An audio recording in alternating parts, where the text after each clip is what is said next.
The history of China suggests that China is not acquisitive, meaning they're not going to go out and invade a whole bunch of countries. Now, they do feel very strongly, so that's good. I mean, because a lot of very powerful countries have been acquisitive. The U.S. is also one of the rare cases that has not been acquisitive. Like after World War II, the U.S. could have basically taken over the world and any country. Like we got nukes, nobody else got nukes. We don't even have to lose soldiers. Which country do you want? And the United States could have taken over everything. At will, and it didn't. And the United States actually helped rebuild countries. So it helped rebuild Europe. It helped rebuild Japan. This is very unusual behavior, almost unprecedented. The U.S. did conspicuous acts of kindness, like the Berlin airlift. And I think, it's always like, well, America's done bad things. Well, of course, America's done bad things, but one needs to look at the whole track record. And just generally, one sort of test would be, how do you treat your prisoners of war? Or let's say, no offense to the Russians, but let's say you're in Germany. It's 1945. You got the Russian army coming on one side, and you got the French, British, and American armies coming on the other side. Who would you like to surrender to?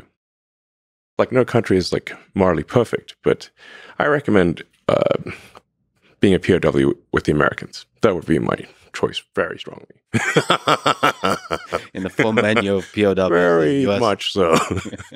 And in fact, Wernher von Braun took, a smart guy, was like, we've got to be captured by the Americans. Yep. And in fact, the SS was under orders to execute von Braun and all of the German rocket engineers. And they narrowly escaped their SS. They said they were going out for a walk in the woods. They left in the middle of winter with no coats. And then ran and with no food, no coats, no water. And just ran like hell and ran west. And by sheer luck, I think his brother found like a bicycle or something, and then just cycled west as fast as he could and found a U.S. patrol. So anyway, that's one way you can tell morality is where do you want to be a POW? It's not fun anywhere, but some places are much worse than others. So anyway, so I think America has been, while far from perfect, generally a benevolent force, and we should always be self-critical and we try to be better. But anyone with half a brain knows that. So I think there are, in this way, China and the United States are similar. Neither country has been acquisitive in a significant way. So that's like a shared principle, I guess. Now China does feel very strongly about Taiwan.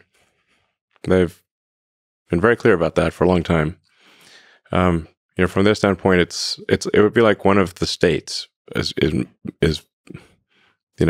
not there like Hawaii or something like that, but more significant than Hawaii. And Hawaii is pretty significant for us. So they view it as really that there's a fundamental part of China, the island of Formosa, now Taiwan, that is not part of China but should be. And the only reason it hasn't been is because of the U.S. Pacific Fleet. And as their economic power grows and as their military power grows, the thing that they are clearly saying is their interest will,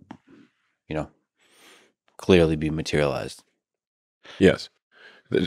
China has been very clear that they will incorporate Taiwan peacefully or militarily, but that they will incorporate it from their standpoint is 100% likely.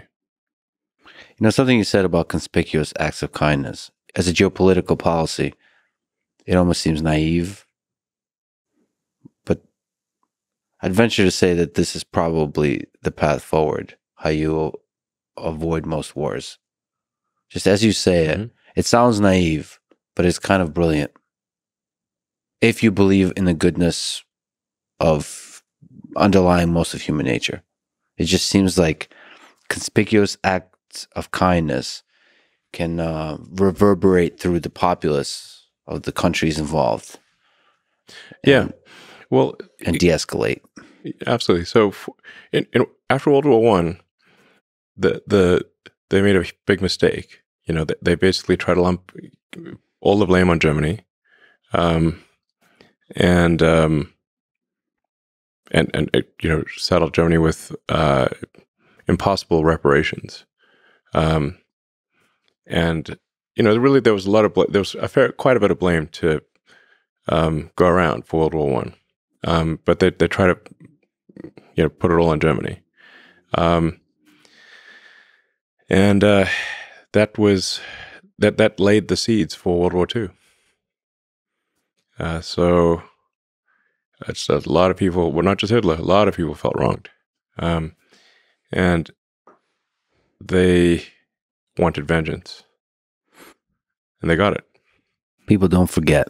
Yeah, you know, you kill somebody's father, mother, son, daughter, they're not going to forget it. They will want vengeance. Um, so after World War II, they're like, well, the Treaty of Versailles was a huge mistake in World War One, and so this time, instead of uh, you know, crushing the losers, we're actually going to help them with the Marshall Plan, and we're going to help rebuild Germany. We're going to help rebuild, or you know, Austria and the other, you know, Italy and whatnot. So, and that was the right move. It does feel like there's a profound truth to conspicuous acts of kindness being an antidote to this. Something must stop the cycle of reciprocal violence. Something must stop it, or it will, you know, it'll never stop. Just eye for an eye, tooth for a tooth, limb for a limb, life for a life, forever and ever.